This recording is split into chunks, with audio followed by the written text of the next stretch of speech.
একটা মানুষ সে মৃত্যুর জন্য রওনা হচ্ছে, মৃত্যুর উদ্দেশ্যে রওনা হচ্ছে, নিজের শরীরের মাংস কাউকে খাওয়ানোর জন্য রওনা হচ্ছে। নমস্কার, আমি সন্তু দাস। আজকে এমন একটা গল্প সবার সঙ্গে শেয়ার করতে চলেছি, যে গল্পটা শুনলে আপনাদের মনে হবে কোনো ঠাকুরমার ঝুলি অথবা কোনো অ্যাডভেঞ্চার কোনো গল্পের বই থেকে হয়তো সেই গল্পটা আমি বলছি, কিন্তু না, এটা একটা সত্য ঘটনা, এটা একটা রিয়েলিটি। আপনারা যারা পুরো গল্পটা শুনবেন, যদি আপনাদের কারোর এই গল্পটা জানা থাকে তো তার কমেন্ট বক্সে অবশ্যই জানাবেন। এই গল্পটা শোনার পরে আপনার মনে হবে যে মানব প্রজাতি এমনও হতে পারে। তো চলুন প্রথমে গল্পটাই আগে শুনে নিই। গল্পটা হলো জার্মানি, জার্মানির রুটেনবার্গ নামক এক শহরের।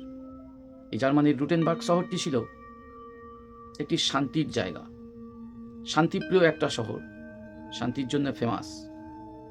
কিন্তু সেই শান্তির শহরের মধ্যেই বাস করত এক নরপিশাচ। নরপিশাচ বললেও তাকে কম বলা হবে।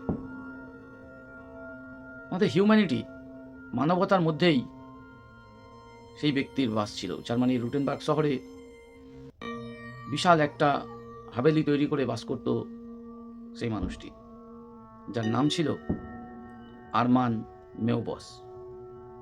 হ্যাঁ, এই আরমান মেউবস, তার এক বৃদ্ধ মা ছিল। তার মাকে নিয়ে আরমান হাভেলিতে, মানে ম্যানসান হাভেলিতে সে বাস করত, মায়ের সেবা শুশ্রূষা করত, এবং সেই সঙ্গে সে গড়ে তুলেছিল তার নির্মীয়মান মানব হত্যার একটা কারখানা।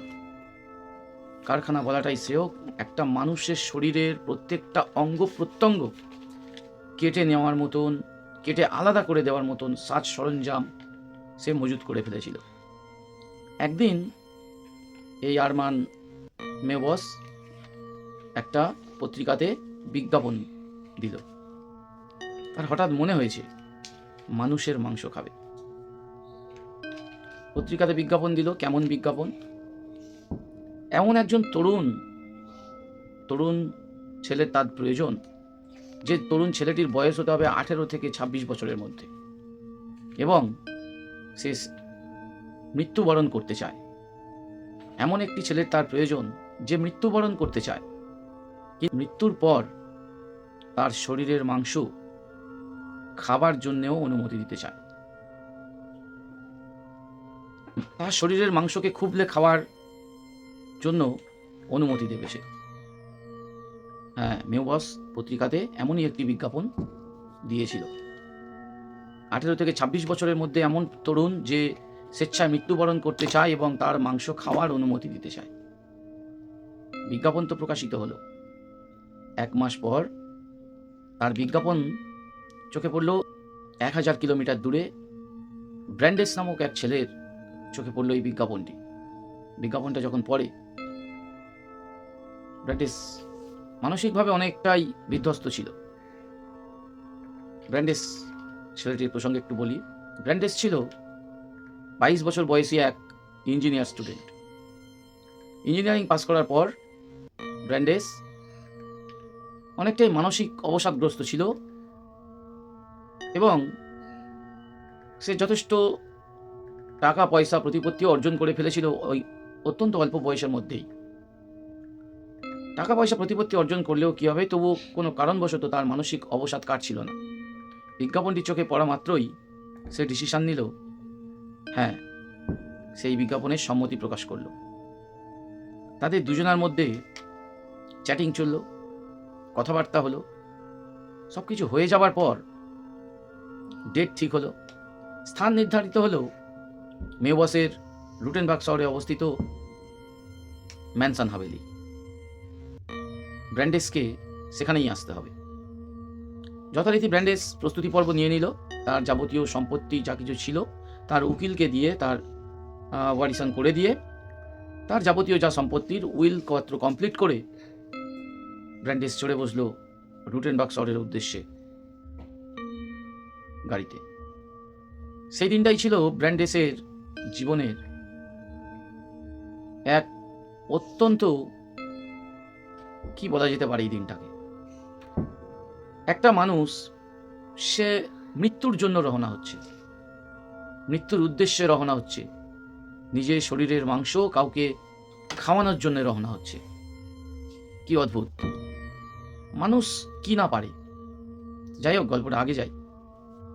ব্র্যান্ডেস রওনা হয়ে গেল, পৌঁছে গেল রুটেনবার্গ স্টেশনে।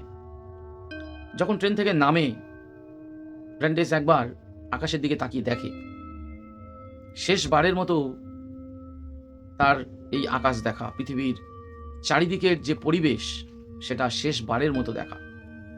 ব্র্যান্ডেস দেখলো, ওয়েট করছিল তার জন্য মেয়বসের গাড়ি। মেয়বসের গাড়িতে উঠে পড়ল ব্র্যান্ডেস, পৌঁছে গেল রুটেনবার্গের সেই কাল হাভেলি, মানে ম্যানসন হাভেলিতে। ম্যানসন হাভেলিতে প্রবেশ করলো ব্র্যান্ডেস। ব্র্যান্ডেস ম্যানসন হাভেলিতে প্রবেশ করার পর গল্পের এই যে জায়গাটা, এই জায়গাটা থেকে আপনারা কিন্তু কেউ সরবেন না।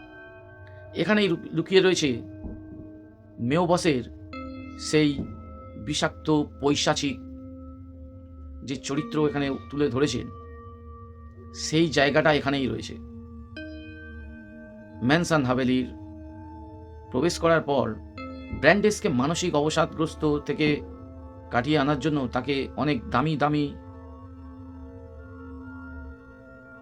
নেশার ওষুধ এবং মদ্যপান করানো হলো। তাকে করানোর পরে শুরু হলো সেই পৈশাচিক বর্বরতা, তাকে হত্যা করার যে হত্যা লীলা, সেটা শুরু করলো মেয়বস।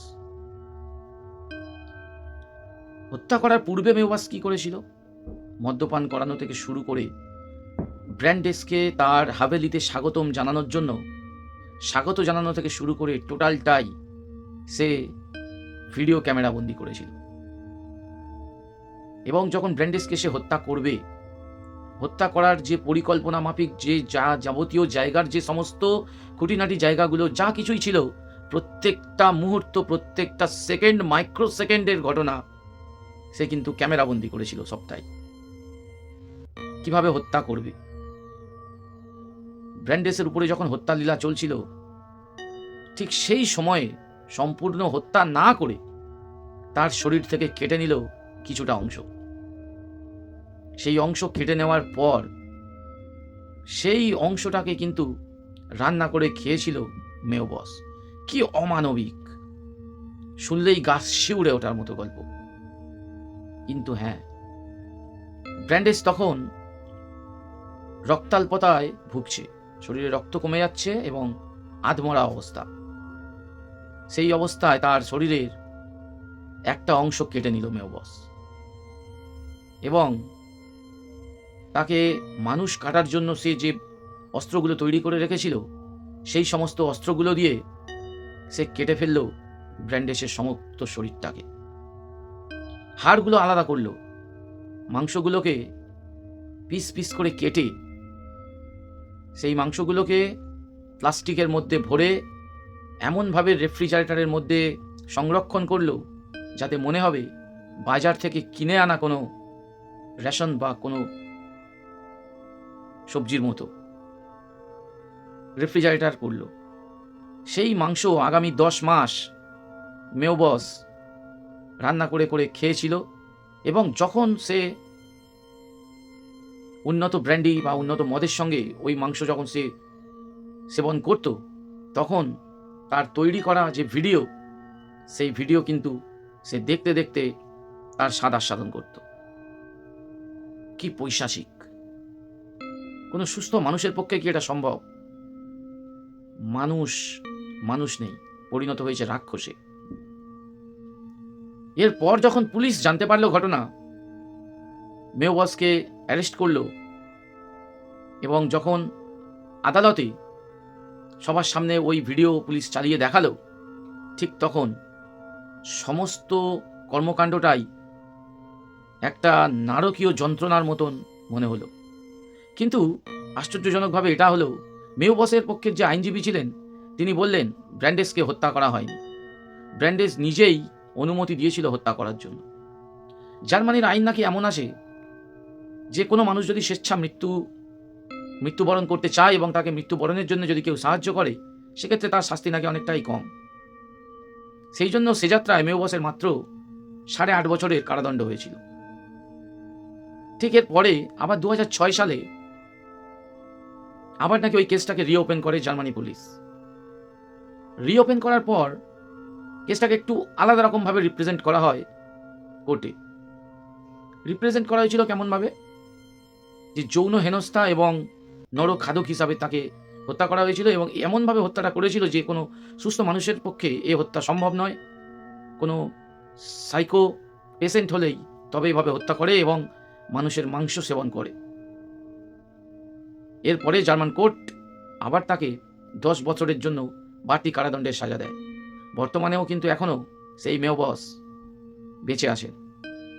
রুটেনবার্গ শহরে আজও দাঁড়িয়ে রয়েছে তার সেই তৈরি করা পৈশাচিক হাভেলি, ম্যানসন হাভেলি। গল্পটা শুনে আপনাদের রিয়াকশন কেমন হলো অবশ্যই কমেন্ট বক্সে জানাবেন। এই গল্পটা শুনেছি সোশ্যাল মিডিয়ায় একটা চ্যানেল থেকে। গল্পটা আমার তৈরি করাও নয়, গল্পটা কোনো গল্পের বই থেকে কালেক্ট করা নয়। মনে হয়েছিল যে গল্পটা আমিও শেয়ার করবো সবার সঙ্গে। আমার যে সমস্ত ফলোয়ার্সরা রয়েছে যারা এখনও এই রকম ধরনের গল্প জানে না যে এই রকম একটা সত্যি গল্প হতে পারে, হ্যাঁ বন্ধু, এটাই সত্যির একটা গল্প।